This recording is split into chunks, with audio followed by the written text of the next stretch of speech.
नमस्कार, आप देख रहे हैं plus India live news. Navsari से बड़ी खबर।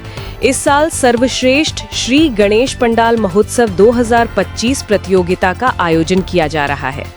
जिला कलेक्टर शिप्रा अग्रे ने प्रेस कॉन्फ्रेंस में बताया कि पंडालों के चयन में सजावट, सामाजिक संदेश, पर्यावरण अनुकूल गणेश प्रतिमा, देशभक्ति और स्वदेशी प्रेरणा जैसे मानदंडों पर खास ध्यान दिया जाएगा।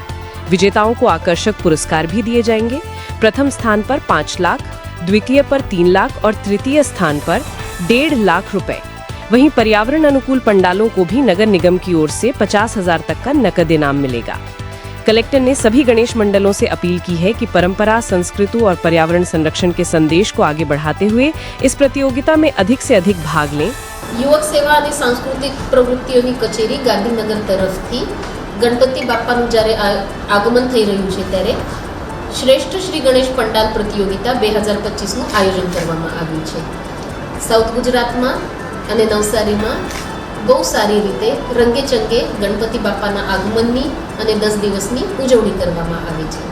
એમાં શ્રેષ્ઠ પંડાલમાં જુદા જુદા એના પેરામીટર્સ છે, જેમ કે મંડપ શણગાર, સામાજિક સંદેશ, ગણેશ પ્રતિમાની પસંદગી ઇકો ફ્રેન્ડલી હોય એવી, ઓપરેશન સિંદૂર, દેશભક્તિ, સ્વદેશી, પંડાલની સ્થળ પસંદગી, સામાજિક કામો, સામાજિક સંદેશો, એના પરથી આ હરીફાઈ યોજવામાં આવશે અને એમાં પ્રથમ, દ્વિતીય, તૃતીય રાજ્ય કક્ષાએ, મહાનગરપાલિકા કક્ષાએ જુદા જુદા ઇનામો છે, જેના ડિટેલ્સ માહિતી વિભાગ તરફે આપવામાં આવશે।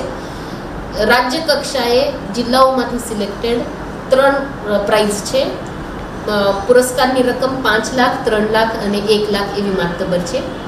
એની સાથે જ નવસારી મહાનગરપાલિકાએ રાજ્ય સરકારના આયોજન પહેલાં પોતાની એક ઇકો ફ્રેન્ડલી ગણપતિની પ્રતિયોગિતા આયોજિત કરેલી છે, જેમાં પણ મહાનગરપાલિકા કક્ષાના વિવિધ પંડાલોને વિવિધ પેરામીટર્સ પર જુદા જુદા પુરસ્કારો આપવામાં આવશે, જેમાં 50,000, 25,000 અને 15,000 એવા 3 અને જે ઘરે બેસાડે કે સોસાયટીમાં બેસાડે છે એમના માટે પણ 5,000, 3,000, 1,000 એમાં પણ ઇકો ફ્રેન્ડલી મૂર્તિ, ઇકો ફ્રેન્ડલી શણગાર, એની સાથે જ સામાજિક કામો, સામાજિક સંદેશો એને પણ માર્કિંગ ક્રાઇટેરિયામાં ભારણ આપવામાં આવશે।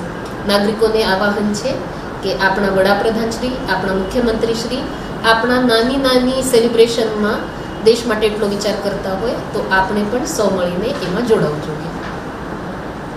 नवसारी से संवाददाता इरफान सैयद की रिपोर्ट। आप बने रहिए प्लस इंडिया लाइव के साथ। जल्द ही लौटेंगे अगली खबर के साथ। अपडेट के लिए चैनल को करें सब्सक्राइब, जहां हर खबर सिर्फ खबर नहीं, हकीकत की दस्तक होती है।